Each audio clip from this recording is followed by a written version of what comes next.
bienvenidos a este Force Health in Action Summit, uno de nuestros eventos que quiero contarles, siempre es súper innovador y esta vez es más innovador y encima es un tema que está candente en estos días, por la coyuntura política y social en la que estamos atravesando, pero les hablé que es un summit innovador y por eso queremos arrancar con una mesa que se llama Medicina de Precisión. Y por eso estamos acá con Daniel Londero, que es Head de Bayer para el Cono Sur, Claudio Martín, que es vicepresidente de la Asociación Argentina de Oncología Clínica, y Marcelo Ponte, Merck Director General del Grupo Merck Argentina. Con ustedes quiero charlar esto. ¿Qué es medicina de precisión? ¿Qué impacto va a tener en nuestras vidas?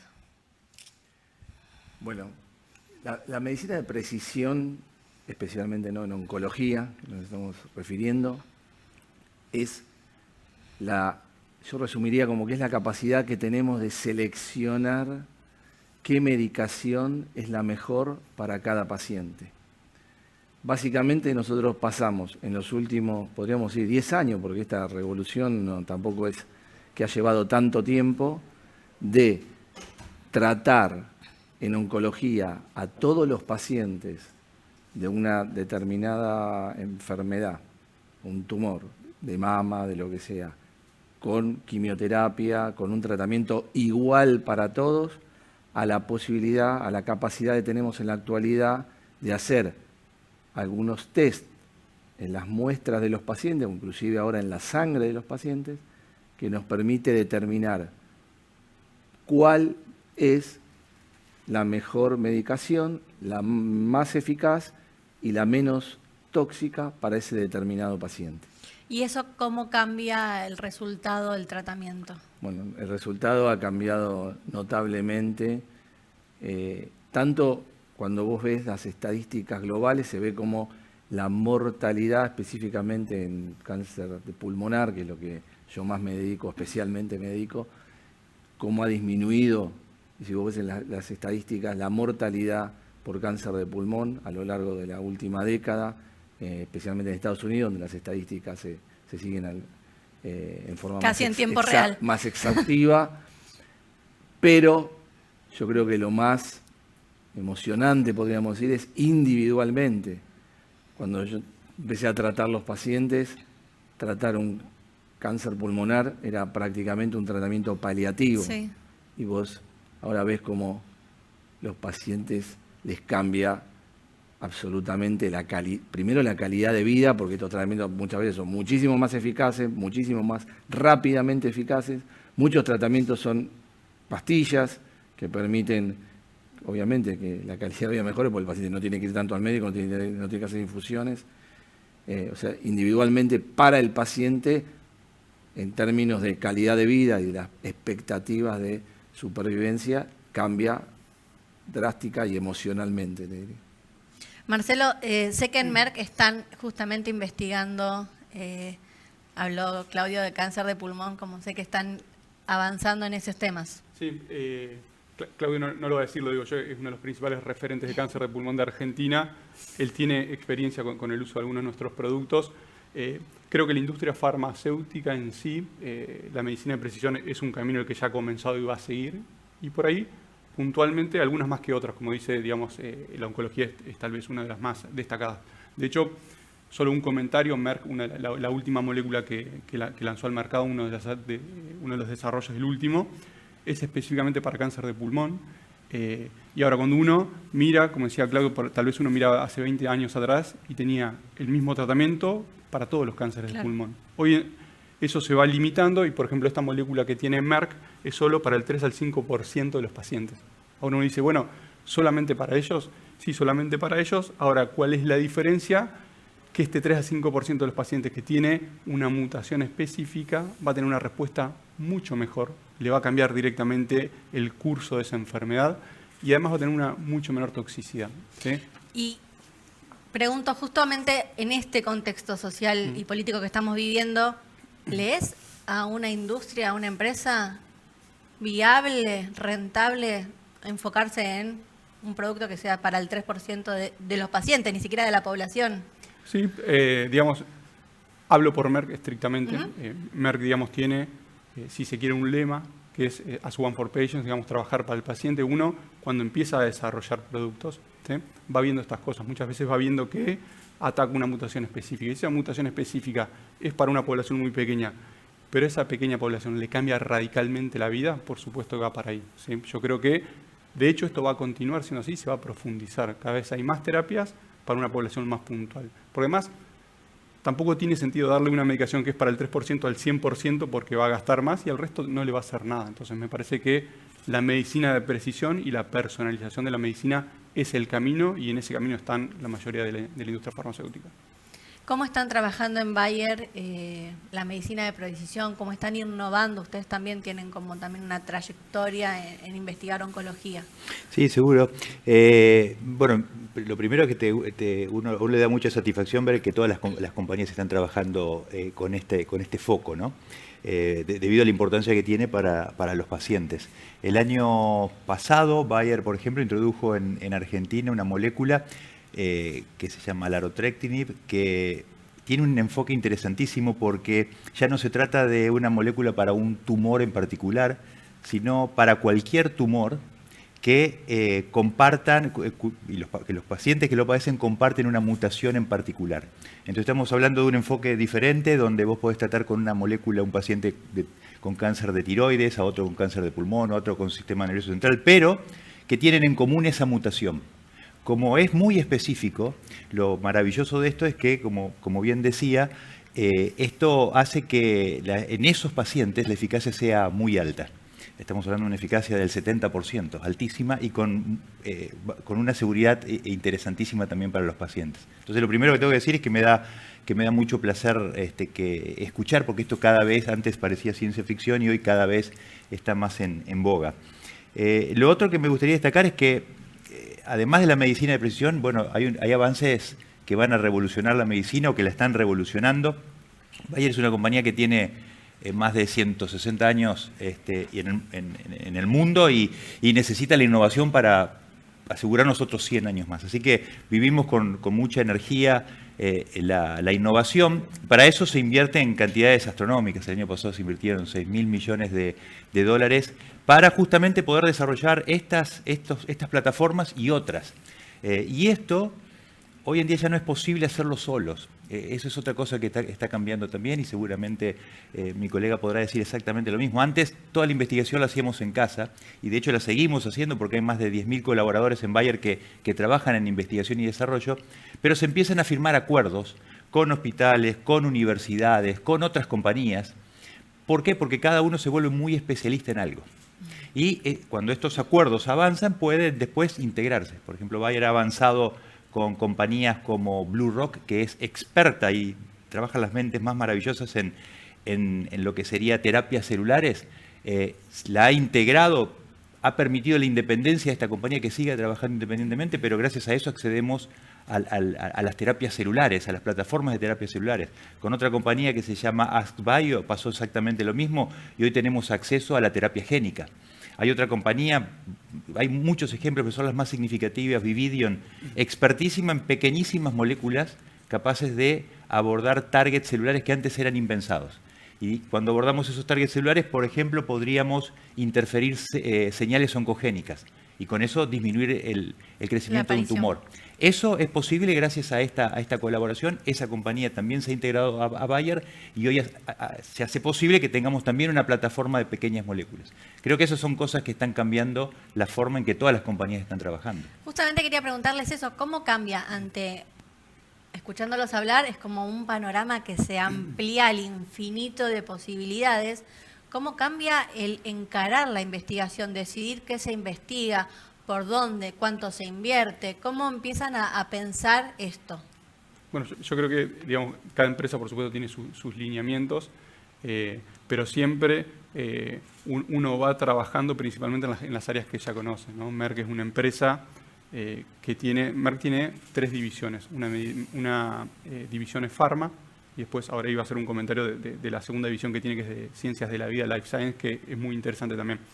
Pero en el tema de la investigación va desarrollando, por lo general Merck se desarrolla principalmente en 4 líneas principales, que es oncología, neurología, fertilidad y endocrinología, porque son las principales áreas de expertise. Y como decía también Daniel, se va asociando con otras empresas que tienen un know-how en algunas cosas puntuales. Empresas que conocen más de genética, que conocen más de investigación clínica, que conocen más de inteligencia artificial.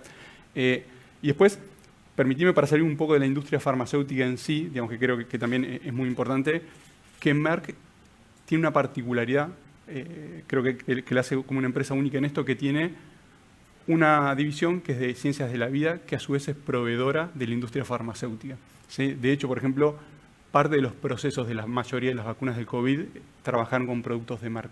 También se están trabajando en el desarrollo de anticuerpos monoclonales, no para Merck, sino para otras industrias. Y Merck lo que da es todos los procesos, todo el camino, no sé, los cultivos celulares, el desarrollo de las proteínas, el filtrado, lo provee para otras empresas que lo quieren usar, ¿sí? Y eso también es investigación. Y por ejemplo, esto también que hablamos de la innovación, Merck a todos nosotros nos toca en la vida cotidiana. Y eso realmente nos resulta algo espectacular. Porque, por ejemplo, si agarramos todos los celulares y la mayoría de las pantallas también de televisores, el 50% de todos estos dispositivos tienen cristal líquido de Merck. ¿Sí? Entonces, cuando hablamos de innovación, que no solo es la parte farmacéutica, sino esto, o los reactivos para el hidrógeno verde que se está desarrollando en Argentina, la purificación del agua para eso, lo hace Merck a través de ciencias de la vida. O sea que uno elige investigar muchas veces en la farma, pero también las empresas farmacéuticas a veces tienen otras ramas que desarrollan e investigan en otras áreas que son muy interesantes. Empieza a intercalarse la responsabilidad, ¿no? de cada empresa. Exactamente. Y mira, y hay un solo comentario más.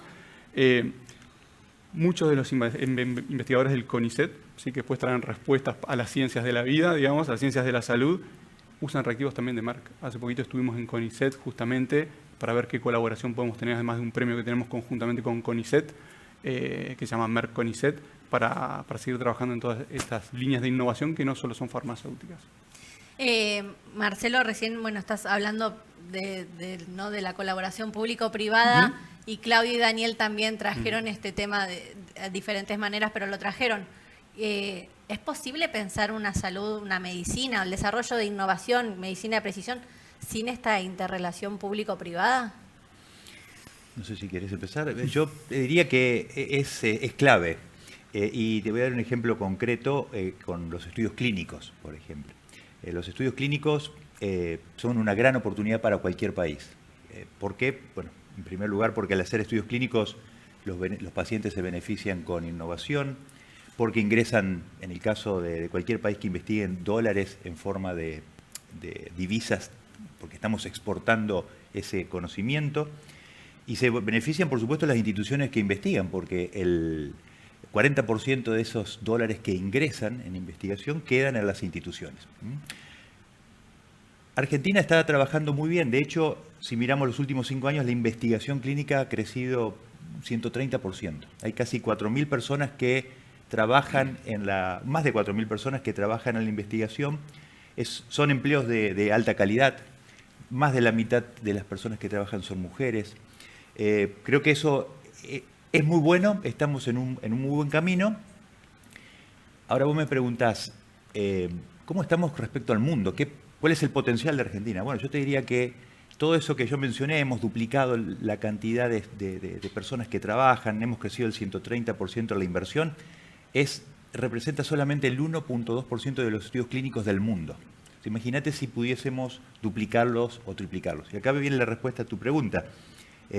¿Quiénes investigan hoy en Argentina? El 95% de la investigación lo hacen las instituciones privadas.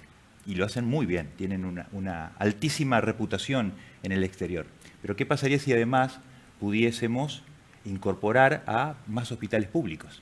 ¿Qué pasaría si además pudiésemos federalizarlos? De esos estudios el 80% se hace en Ciudad de Buenos Aires y principalmente y a la provincia. Entonces hay muchísimo potencial y creo que parte de ese potencial se puede desbloquear si se trabaja en conjunto. Y hay muy buenos ejemplos de estos. Una de las cosas fundamentales que tienen que pasar para que haya más estudios en Argentina es que se sigan reduciendo los tiempos de aprobación de los protocolos. Antes se tardaban 140 días, el ANMAT ha hecho un trabajo fenomenal, la doctora Vicio realmente ha hecho un trabajo destacable y eso se ha reducido hoy a 86 días. Ahora, podemos seguir, porque competimos contra otros países cuando Obvio. hacemos un estudio, podemos seguir reduciéndolo. Y para eso tenemos una gran posibilidad de trabajar lo público con lo privado juntos para ver, bueno, procesos que antes hacían uno a continuación de otro que se puedan hacer solapadamente. Trabajar, hacer lo mismo, pero de una manera mucho más eficiente. Así que sí, convencidísimo de que lo público y lo privado deben colaborar y hay un potencial enorme para hacerlo muy bien. Claudio, ¿cuál es tu mirada? No, coincido en todo lo que él dice. Creo que todavía nosotros, de hecho, hemos publicado un trabajo de cuál es la incidencia de las publicaciones de Latinoamérica en cáncer pulmonar y el porcentaje es bajísimo aún, a pesar de todo el crecimiento que hemos tenido. Y la participación del sector público sería clave y redundaría en un gran beneficio, como lo ves en países europeos, donde la mayor parte de los hospitales públicos prácticamente tienen todos los pacientes incluidos en ensayos clínicos. Pero bueno, eso tiene ciertas dificultades para implementar, pero habría que ir por ese camino. Por otra parte, sería muy interesante que nosotros participemos cada vez más, y lo estamos tratando de hacer, en desarrollos más tempranos de las medicaciones. Nosotros particularmente estamos desarrollando una unidad de fase tempranas, donde para tener más, porque los médicos que tenemos, la industria, la verdad que tiene mucha capacidad para hacerlo, y donde vos podés tener un impacto intelectual más importante cuando la medicación pasa de el investigador básico a las fases tempranas de desarrollo. Y lo que creo que todavía... La frase temprana de desarrollo sería que llegue más rápido al médico que está con pacientes. Los primeros estudios en humanos y las primeras pruebas, porque lo que pasa en Argentina, que nosotros generalmente hacemos los estudios que se hacen en estadios ya más avanzados. Ya la droga se probó, se evaluó y hay que hacer estudios comparando, no sé, como el COVID, fase 3. Entonces, en eso entramos en los fase 2, pero no en los desarrollos más tempranos que tienen mayor implicancia en todos los aspectos. Y además, otro problema que yo no hago ciencia básica, pero claramente existe, que vos tenés una gran cantidad de muy buenos investigadores, muy buenos desarrollos, pero cuando hay que trasladar esa investigación a realmente probar su eficacia y desarrollarlo para que después tenga un impacto económico para la persona que lo desarrolla, para el país, para la sociedad, ahí creo que todavía en esa gestión de la investigación todavía falla un poco. Iba a agregar un comentario que creo que no solo es necesaria la colaboración público-privada, sino que también es muy necesaria la colaboración entre las distintas instancias de atención del paciente. Yo me considero un afortunado que trabajé como médico, digamos, en el Hospital Argerich muchos años. Después estuve en el Ministerio de Salud, estuve en un financiador privado y ahora estoy en la industria. Entonces lo vi como prescriptor, como hacedor de políticas, como financiador y como industria. Y creo que siempre cada uno que está en su lugar, muchas veces tiene la sensación, porque el sistema a veces está desorganizado, que es uno el que empuja y que el resto frena, ¿no? O que ponen trabas, ¿no? A veces el prescriptor dice, bueno, pero la industria, pero el auditor dice, pero el prescriptor, pero la industria dice, pero el prescriptor, pero el financiador. Y el paciente. Y sin embargo, claro, cuando uno se sienta, ve que todos estamos trabajando en definitiva para una persona que es para el paciente, ¿sí? Ya sea consideremos el paciente como una persona enferma o también como un potencial paciente que es la población general. Entonces creo que más allá de esto público-privado, también tenemos que charlar siempre un poco más entre las distintas partes o los distintos stakeholders del sistema de salud, que es muy necesario. Mencionaste en algún momento que también ustedes trabajaban en todo lo que es reproducción. ¿Aplican medicina de precisión en esa...? Sí, por supuesto. ¿Cómo es? Mira, nosotros, la mayoría de las líneas de especialidades que tiene Merck es algo como parecido a lo que decía Claudio, ¿no? La medicina de precisión es ubicar un target, ya sea genético o una proteína que deriva de ese gen para estimularlo o bloquearlo. Y la mayoría de las medicaciones que se utilizan en fertilidad algunos son anticuerpos monoclonales, otros no, pero todos van contra un receptor específico para estimular ya sea la función ovárica o lo que esté funcionando no adecuadamente en ese momento. Pero sí, es todo medicina de precisión. Vamos a una medicina en que cada pastilla, cada indicación sea específica para esa persona, para ese paciente. Yo te diría que vos dijiste pastillas, yo te diría que vamos a una medicina donde ya simplemente no estemos trasladando pastillas, sino células, por ejemplo, o genes encapsulados en un virus para introducirlo en ese paciente.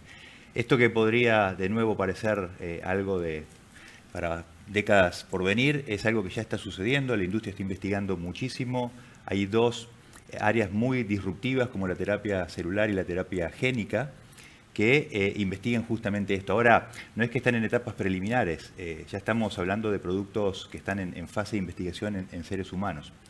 Y aquí estamos hablando de algo sí muy específico para pacientes, para una patología, y tan específico como modificar o programar células en un laboratorio para luego trasladar esas células, quizás de un laboratorio de Estados Unidos a Argentina, supongamos en unos años, para que un grupo de expertos entonces, de neurólogos, puedan implantar a través de una cirugía esas células que son células pluripotentes en el cerebro de una persona que, por ejemplo, padece de Parkinson. Sabemos que una persona que padece de Parkinson, sus neuronas han dejado de producir la dopamina. Entonces, podemos pensar en que esa célula que diferenciamos o que programamos en un laboratorio sea implantada en ese paciente y esa célula en el paciente se diferencie, empieza a trabajar como una neurona y empieza a producir la dopamina. Eso que te reís que parece ciencia ficción, hoy ya es un estudio en fase 1. Bayer acaba de anunciar hace un mes, menos de un mes, los resultados del fase 1, donde más de 10 pacientes fueron sometidos a este tratamiento y después de 18 meses las células, primero el tratamiento fue seguro, que es lo que intenta demostrarse en esta fase temprana que él mencionaba, el medicamento es seguro, las células que se implantaron han sobrevivido, ya están injertadas en el cerebro y la actividad de la dopa empieza a crecer. Eso nos alienta ahora en la segunda mitad de este año, a comenzar el fase 2. Entonces, mirá si estamos hablando de algo con muchísima especialización. Por eso me refería a lo que vos decías, ya no vamos a estar en el futuro transportando, y eso es un tema también porque nos implica la logística de eso, ¿no? No vamos a estar transportando productos químicos, que capaz que se almacenan a menos de 30 grados, sino que vamos a estar importando células. Y esas células, bueno, tendrán que salir rápido de la aduana, tendrán que venir en ciertas condiciones, habrá que coordinar con el paciente. Es una revolución realmente. Porque me reía porque mientras te escuchaba imaginaba el desafío de ser investigador en este momento, ¿no? Como debe ser alucinante, y al mismo tiempo ser médico, porque digo, cuando estás hoy con el paciente cara a cara, tenés unas posibilidades que decís, bueno, ¿qué te ofrezco a vos como paciente? Bueno, eso, en cuanto a creo que eso es una situación buena para el médico, porque realmente hoy hay posibilidades de ofrecer, como comentaban ellos, medicaciones específicas o inclusive ya, y también con otras medicaciones, ya no tratar un tumor de mama, un tumor de colon, sino buscar el cambio molecular y dar una terapia, y los beneficios son, vos le podés ofrecer mucha más expectativa al paciente y a su familia que lo que tenías antes. Otra situación que me quedó pensando de antes, que bueno, la otra ventaja que uno ve que también, no sé si tanto los costos de las medicaciones, pero porque hay que hacer test que son bastante específicos y bastante costosos para saber a qué paciente le vas a dar cada medicación. Y esos test tienden a disminuir su precio con el tiempo y, bueno, de antes de hacer muy pocos, ahora cada vez podemos hacer más. Por un lado, todo eso es muy beneficioso, a veces es frustrante también, porque si vos conocés que puede haber posibilidades, pero no hay acceso a esos test o a las medicaciones, también genera una situación bastante difícil para el médico que está enfrente del paciente. Algo que te quería preguntar específicamente a vos es, se lee cada vez más en los diarios que el cáncer aparece en edades que antes no era tan frecuente. ¿A qué se debe en parte? Y si la medicina de precisión puede empezar a ayudar a resolverlo. Digo, bueno, es a una edad temprana, entonces tenés mejores posibilidades de vida y de pasar el tratamiento. ¿Cómo es? Sí, ahí hay varias cosas. Primero, sí, es claro que hay una tendencia y una mayor frecuencia de pacientes con tumores en general que son más jóvenes. ¿A qué se debe? Hay un montón de hipótesis, puede ser la dieta, puede ser en muchas sociedades occidentales el incremento de peso, la polución ambiental que recientemente se ha asociado a... Siempre se sospechó que había mayor frecuencia. La polución ambiental estaba relacionada al cáncer de pulmón, pero recién en los últimos años se ha demostrado claramente que algunas partículas específicas pueden asociarse a tumores de pulmón. Por otro lado, o sea, las causas no están claras, pero podrían ser esas. Por otro lado, lo que se observa es que los pacientes jóvenes, con más frecuencia que los que tienen mayor edad, se encuentran estos mutaciones, estos drivers genéticos que pueden ser tratados con terapias de precisión. Así que la terapia de precisión tiene un rol muy clave. Muchos de los pacientes que tratamos con estas terapias en la práctica no son pacientes muy jóvenes, de 20 y pico de años, de 30 y pico de años, y que por suerte pueden tener supervivencias prolongadas. Y además la terapia de precisión está teniendo un rol cada vez, todavía falta un poco, pero cada vez más destacable en la detección precoz como método de screening, digamos, como método de detectar precozmente los tumores, y en las poblaciones jóvenes, bueno, también eso es otra línea que, además de todas las que se comentaron acá, que también va a tener un rol importante. Era una de las preguntas que tenía, como ¿a la industria le interesa llegar antes de que se desarrolle la enfermedad? ¿Están apuntando, investigando en esto? Sí, por supuesto. Y acá quiero un poco mezclar lo que estamos hablando con la inteligencia artificial por un segundo, porque lo quiero comentar en esto que decía Claudio recién.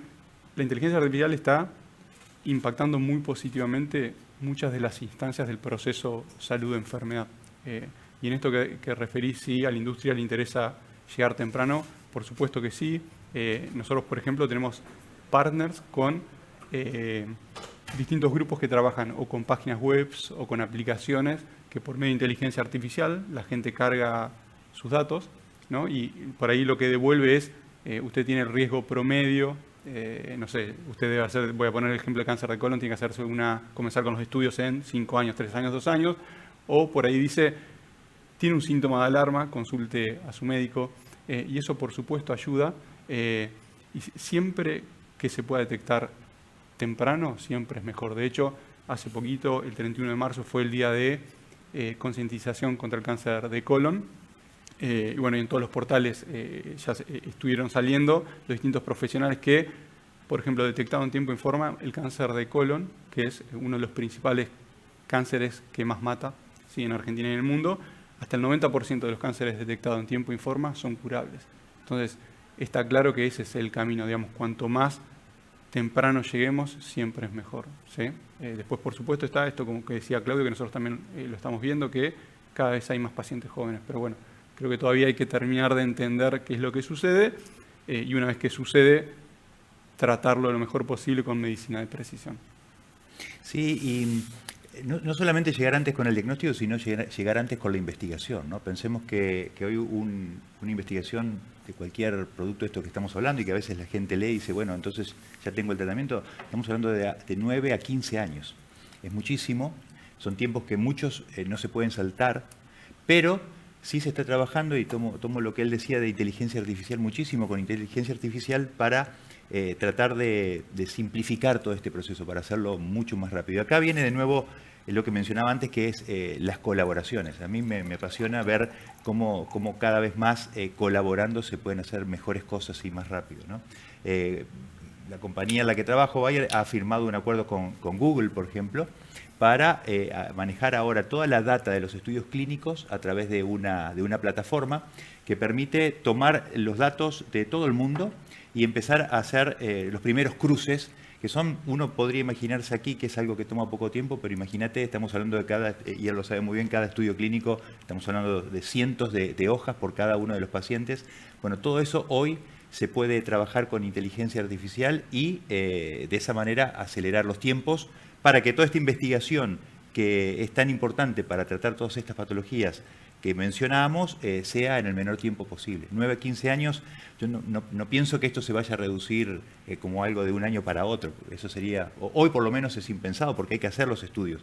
Pero sí se puede reducir significativamente y cada año que podamos reducir es muy significativo también para que ellos cuenten con un nuevo producto en el arsenal de tratamiento y para que el paciente tenga alternativas, ¿no? ¿Y cómo cambia el perfil de talentos que necesitan? No estoy Definitivamente. imaginando porque, digo, hoy medicina ya no es más médico, farmacéutico, químico. Totalmente, totalmente. Bueno, pensemos en esto de la investigación. Vos iniciás investigando 10.000 compuestos para que 15 años después uno se lance en el mercado. Por eso el tiempo y por eso lo costoso de los estudios. Ahora, toda esta primera etapa, que antes se hacía de una manera un poco rústica, hoy se hace con biología computacional. Rústica me refiero a que uno apostaba que este compuesto tenía alguna chance, pero es muy costoso y lleva mucho tiempo que un compuesto que yo sospecho que va a tener una chance lo haga pasar por este proceso para que después de 10 años compruebe que no. Hoy ahí interviene la biología computacional y necesitamos personas que tengan este perfil y entiendan, porque ellos son los que van a modelar en una computadora la patología y entonces van a enfrentar a la misma computadora cientos, miles de potenciales compuestos para que ese modelo me tire los 4 o 5 que van a tener muchas más chances de avanzar en una investigación clínica. Entonces ahí ya, como decías, no estamos hablando del médico tradicional o del químico farmacéutico tradicional, estamos hablando de personas que han incorporado estas herramientas y que pueden ser de un altísimo impacto en todo el resto del proceso. Claudio, ¿cómo capacitas a un médico para seguir este ritmo? Bueno, justo estaba pensando que uno de los dos cosas estaba pensando.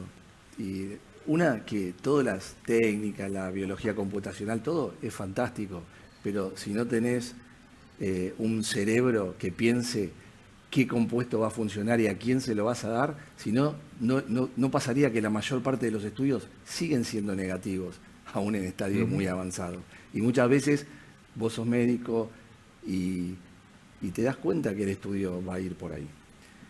¿Y cómo capacitás? Bueno, en el oncólogo es cada vez más complejo.